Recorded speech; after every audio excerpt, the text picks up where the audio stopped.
ನಮಸ್ಕಾರ ಎಲ್ರಿಗೂ. ನಾವಿವತ್ತು ಬೆಂಗಳೂರಲ್ಲಿರೋ ಬನಶಂಕರಿ ದೇವಸ್ಥಾನಕ್ಕೆ ಬಂದಿದ್ದೀವಿ.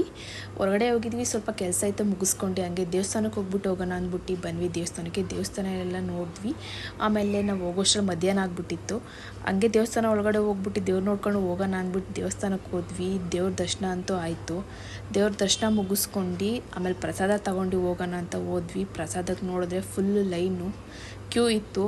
ಆದ್ರೂ ಸರಿ ಆಯಿತು ಅಂದ್ಬಿಟ್ಟು ಕ್ಯೂ ಅಲ್ಲಿ ನಿಂತ್ಕೊಂಡು ಪ್ರಸಾದ ತಗೊಂಡ್ವಿ. ಆಮೇಲೆ ತಟ್ಟೆ ತಗೊಂಡು ಹೋದ್ವಿ ಪ್ರಸಾದ ತಗೊಳ್ಳೋಣ ಅಂತ. ನಾವು ಲೈನಲ್ಲಿ ಪ್ರಸಾದ ಈಸ್ಕೊಂಡ್ವಿ. ಪ್ರಸಾದ ತಿಂದ್ಬಿಟ್ಟು ಆಮೇಲೆ ಮನೆಗೆ ಹೋಗೋಣ ಅಂತ ಬಂದ್ವಿ. ಆಮೇಲೆ ಸ್ಲಿಪ್ಪರ್ ಸ್ಟ್ಯಾಂಡ್ ಹತ್ರ ಹೋಗ್ಬಿಟ್ಟು ಸ್ಲಿಪ್ಪರ್ ತಗೊಂಡು ಮನೆಗೆ ಹೋಗೋಣ ಅಂತ ಬಂದ್ವಿ. ಆಮೇಲೆ ನಾನು ನಮ್ಮ ಅಕ್ಕ ಒಂದು ಮೊಬೈಲ್ ಸೆಲ್ಫಿ ತಗೊಂಡ್ವಿ. ಇವರೇ ನೋಡಿರಿ ನಮ್ಮ ಅಕ್ಕ.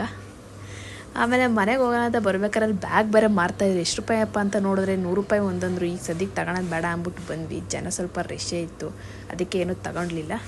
ಆಮೇಲೆ ಇಲ್ಲಿ ಬನಶಂಕರಿ ದೇವಸ್ಥಾನ ಬನಶಂಕರಿ ಮೆಟ್ರೋ ಪಕ್ಕನೇ ಇದೆ. ಯಾರಾದರೂ ಹೋಗೋರಾಗಿದ್ದರೆ ಅದ್ರ ಪಕ್ಕನೇ ದೇವಸ್ಥಾನ, ಈಸಿಯಾಗಿ ಹೋಗ್ಬೋದು. ಫೈನಲಾಗಿ ಮನೆಗೆ ಬಂದ್ವಿ ನೋಡ್ಕೊಂಡು.